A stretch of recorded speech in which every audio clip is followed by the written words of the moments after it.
Benvenuti a Telefriuli, benvenuti al Punto e benvenuto a Marcus Marmari, che è il sindaco di Valvasone Arzene. Mandi, direttore. Tutto bene? Benone. Tutto Sì, a sì, sì. posto? Parliamo subito di un'iniziativa sulla scuola che mi pare molto importante. Ce la vuoi spiegare? Mi pare che siamo all'onore delle cronache, no?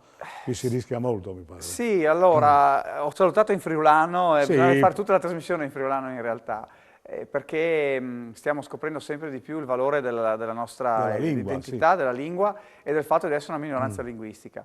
Un tema che sta toccando tutti i comuni più piccoli è quello della denatalità, con la riduzione del numero di alunni per le scuole. Questo significa iniziare a mettere in difficoltà gli istituti comprensivi che per ragioni normative non possono istituire le classi se ci sono meno di 15 allievi all'interno della classe stessa. Ecco. Allora veniamo un po' a sorpresa a scoprire che in Veneto ci sono dei comuni che stanno chiedendo l'introduzione della legge 482 del 99, che è quella che tutela le comunità linguistiche, le minoranze linguistiche, perché c'è una norma nazionale che prevede che laddove c'è una minoranza linguistica ci sono delle deroghe rispetto alla formazione delle classi. Allora, in Veneto chiedono di diventare friulani, questa è la novità. È una Ecco. notizia clamorosa, se vogliamo. E lo chiedono perché in questo modo quel numero magico di 15 diventa 10. E allora abbiamo dei comuni che stanno facendo questo tipo di percorso. Allora noi come Assemblea di Comunità Linguistica Friulana ci siamo sentiti in dovere di informare i sindaci che per loro tramite dovranno informare i dirigenti scolastici che prima di fare le classi e magari gettare la spugna e magari chiedere di spostare una decina di ragazzi da un paese all'altro perché non riescono a fare la classe, di valutare anche la richiesta in funzione del fatto che siamo in una regione con 3 minoranze linguistiche, non una sola, e che quindi praticamente tutta la regione avrebbe diritto ad avere le classi da 10 e non da 15. Non solo, ma salvano tutto il plesso, insomma, Ma no? questa è Quindi, una cosa importantissima, Enzo, perché significa in qualche modo garantire la continuità della scuola all'interno anche dei piccoli paesi. E un paese che ha la scuola è uno dei presupposti fondamentali per continuare ad essere un paese che vivrà, perché i genitori che vanno in una comunità dove non c'è neanche la scuola è chiaro che fanno una valutazione di andare da qualche altra parte. evidentemente non è attrattivo, no? Non c'è No. il servizio principale, per cui uno anche E su opta. questo c'è bisogno veramente di un movimento d'insieme, perché l'ufficio scolastico regionale finora ha glissato su questa norma e quindi è bene che gli amministratori regionali, la politica nazionale rappresentata dai nostri deputati e senatori rivendichi questa norma Ci sia un che pressing, è sì. inserita in un decreto del Presidente della Repubblica del 2009. Bisognerebbe dare corso, insomma, a quello che le leggi... È una legge semplicemente da applicare, È ecco, chiaro, no? e non da imparare dal Veneto di fare le robe Sì, questa è una che non mi notizia sembra già clamorosa. normale. Ecco. Esatto.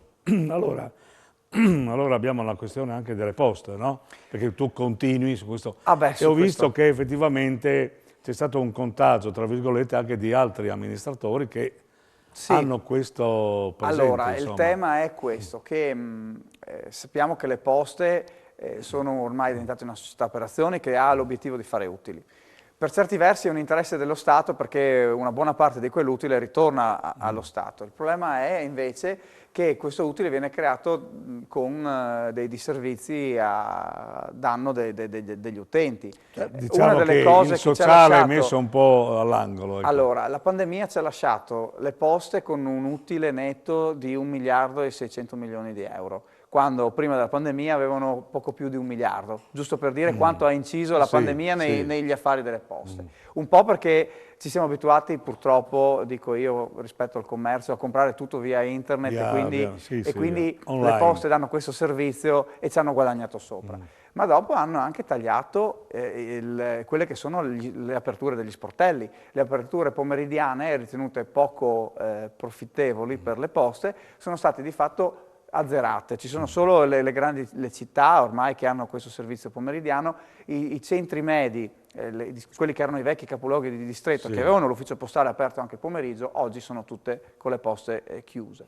A tutto questo ci aggiungiamo il fatto che hanno razionalizzato il personale. Un dato, la provincia di Pordenone, dati dai sindacati delle poste, la provincia di Pordenone nell'arco di 10 anni ha perso 1000 postali, quindi 1000 dipendenti, che significa tempi più lunghi nella consegna della posta, tempi più lunghi di attesa E fuori quindi dagli per la uffici spesa postali. non vengono No, è chiaro. rimpiazzati perché... No, non vengono rimpiazzati perché si guarda solo al lato del bilancio, no? Allora l'utile si fa aumentando i ricavi e riducendo i costi. Le poste in questi anni hanno adottato una politica di severa riduzione dei costi che porta a degli utili ma che sono a danno dei cittadini. Cittadini che in realtà contribuiscono per il servizio universale con lo Stato che eroga più di 300 milioni di euro alle poste per garantire la presenza del servizio postale. Quindi cioè, qualcosa non torna... La risposta sui servizi è ancora... È un muro di gomma, latente, cioè sì. ogni volta che noi come Se ANSI c'è la anche promessa si fa, però alla fine fanno finta di non c'è- ascoltare, ma non abbiamo avuto risposte finora. Anzi, avevano introdotto un servizio che era anche utile, intelligente, va riconosciuto, e l'hanno tolto, che è quello della possibilità per gli anziani di poter ritirare la pensione con qualche giorno di anticipo. Erano stati suddivisi per fasce di Forse alfabetiche. era solo per la pandemia quella volta. per cui- Allora, è finita la pandemia, hanno tolto il servizio, però gli uffici postali non hanno ripristinato gli orari, qualcosa non torna. Ma, insomma, la battaglia che voi non mollate. No, assolutamente. Bene, parliamo di qualcosa di ameno, per esempio i borghi d'Italia, mi pare che Sì. Valvasone Sì, i ha borghi- un titolo importante da difendere e mi pare che tornano i turisti. In questi giorni abbiamo avuto intanto due belle notizie. La prima che vediamo ricomparire i pullman, che vuol dire persone che vengono nei nostri paesi. A Valvasone la settimana scorsa c'era un bel pullman che hanno tra l'altro pranzato in castello, quindi hanno utilizzato anche quello che è uno dei nostri vanti più importanti per poter Sì, ho ben così presente, divertirsi. molto, sì, è da visitare. E poi la cosa simpatica è che proprio in questi giorni abbiamo letto di una comitiva di ragazzi che sono venuti in bicicletta, cioè da San Vito, dall'istituto comprensivo, anzi dall'istituto delle superiori, le filandiere, e sono venuti in gita in bicicletta a Valvasone ed è un'iniziativa veramente meritevole e hanno scelto di venire nei borghi perché la prima tappa è stata a Valvasone, poi andranno a Cordovado e a Sesto, proprio dimostrazione del valore che dà questa appartenenza e anche di quello che è l'importanza per noi di far conoscere i nostri paesi, che poi significa anche dare una mano all'economia, perché insomma poi i 4 bar che abbiamo nel paese, i 2 ristoranti, vivono anche in funzione dei turisti che ci vengono a trovare. Certamente poi Valvasone merita avrete una vista anche per noi che siamo qui della regione, che dovremmo andarci più spesso. E stiamo preparando una cosa molto, una chicca che verrà presentata alla fine di maggio, una visita guidata con degli attori che racconteranno la storia di Valvasone, la storia del Friuli, la storia d'Italia, attraverso il passaggio nelle singole stanze. Incontreremo i vari antenati di Valvasone che ci racconteranno... E questo quando più o alla meno? fine di maggio, ma tornerò a raccontartela questa Va cosa bene, allora per ci invitare conto. i telespettatori. Ci conto, bene. Allora, sul piano nazionale di ripresa e resilienza, i progetti di Valvasone, il problema è grosso perché tra personale, tempo poco a disposizione, eccetera, state facendo salti Allora, mortali, no? il Per chi può, PNRR per chi può. è stato dipinto come una grandissima opportunità. Probabilmente lo è per le grandi città, lo è per il centro-sud, anzi il sud, perché con la ripartizione dei fondi che è stata effettivamente fatta, era col stato 40% fatto, blindato esatto, sul meridione, quindi, qualche soldino in più sì, va laggiù. esatto. Non lo è per i piccoli comuni, perché i bandi che finora sono usciti richiedono grandissime competenze che i comuni non hanno all'interno del proprio personale, quindi devi esternalizzare e fare delle richieste di supporto a dei professionisti e soprattutto poi la complessità dei bandi scoraggiano tanti a partecipare. E dopo anche i bandi stessi, ce n'è uno esemplare, quello dei piccoli borghi, al quale noi avremmo puntato e tanti altri comuni del Friuli Venezia Giulia avrebbero puntato, che prevedeva 1 miliardo di euro. Ecco, questo miliardo di euro è stato suddiviso in 21 progetti da 20 milioni di euro che sono stati ad appannaggio di un solo comune per ogni regione, una sorta di lotteria, un jackpot che hanno qui fatto. mi pare che è andato, qui è andato a Gorizia, in virtù del fatto che c'è il 25, nel 25. Esatto, è una scelta della regione, ma insomma diciamo si sono tolti anche il problema di dire perché avessero scelto qualsiasi altro. Lo stesso problema lo ha sollevato anche il comune di Sauris, per dire il vero. Sì, sì. Tuo collega sindaco. Si sono tolti insomma ecco il fastidio di dover fare una scelta, perché scegliendo Gorizia hanno fatto una scelta che chiaramente ha un senso e quindi nessuno la può discutere. Il fatto è che del miliardo mezzo se n'è andato così. Sì. La parte restante è stata fatta una scelta di fare questi bandi che però richiedevano una grandissima progettualità e quindi almeno 10 interventi, quindi tantissime attività svolte con dei rivoli che alla fine disperdono la risorsa. Io avrei preferito avere 2 milioni di euro per poter magari sistemare una scuola o magari un edificio pubblico e non un servizio tantissime... concreto, insomma. Ecco. Esatto. E secondo me soprattutto i 20 milioni di euro che sono stati dati a ciascuna regione, potranno essere 10 assegni da 2 milioni di euro, avremmo accontentato molti più comuni e sicuramente entro il 2025 li avremmo spesi.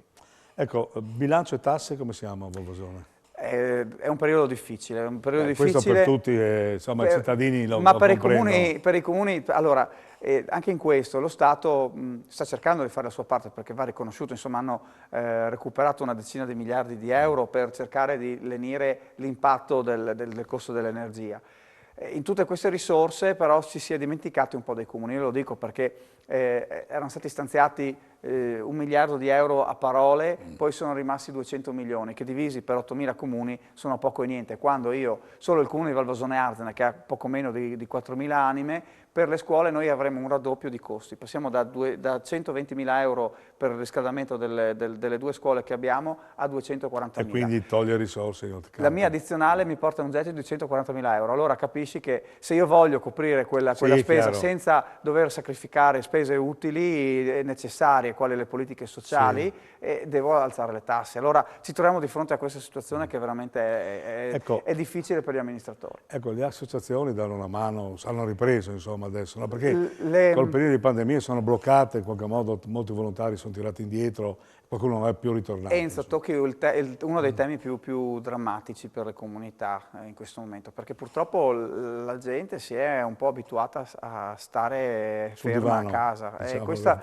è veramente da fare un appello, anche in questo periodo di Pasqua, insomma, ecco, sentirsi un po' di partecipare alla vita della comunità. Purtroppo ci siamo abituati tanto a stare a casa e poco a vivere insieme agli altri, e invece bisogna recuperare questo senso di condivisione, perché l'uomo ha fatto quello che ha fatto perché l'ha fatto sempre unendo le forze. Anche dal punto di vista anche psicologico e sociale, insomma, no? Certo. Dà una spinta alla comunità. Allora passiamo subito, oggi è il lunedì di Pasquetta, per cui degli auguri, qualcuno sarà in giro, qualcuno magari resterà a casa, ma comunque sia gli auguri anche a nome della comunità friulana, insomma, no? Che tu hai titolo per farlo. Sì. Allora, la Fasin per Furlan. Perfetto, no? Ecco, Fasin per Furlan che va sempre bene. A non dall'Assemblea di Comunità Linguistica Furlana e di tutti i comuni che fanno parte di questa realtà, che dongia sente 40 comuni, che si una biela pasca, una biela pascutta, e magari stinti insieme, perché è la maniera più biela per vivere questi momenti che hanno domande in Dio con speranza per il domani, è primavera e che si dice la primavera tra i vostri famigli. Benissimo, anzi benissimo, saluto in Tio Furlan, naturalmente alle prossime ringrazio tanto Marcus Marmari, e naturalmente si interin anche le sniovis che tu mi hai promesso. Vi riparterai. Allora, buone Pascute, alle prossime. Mandi.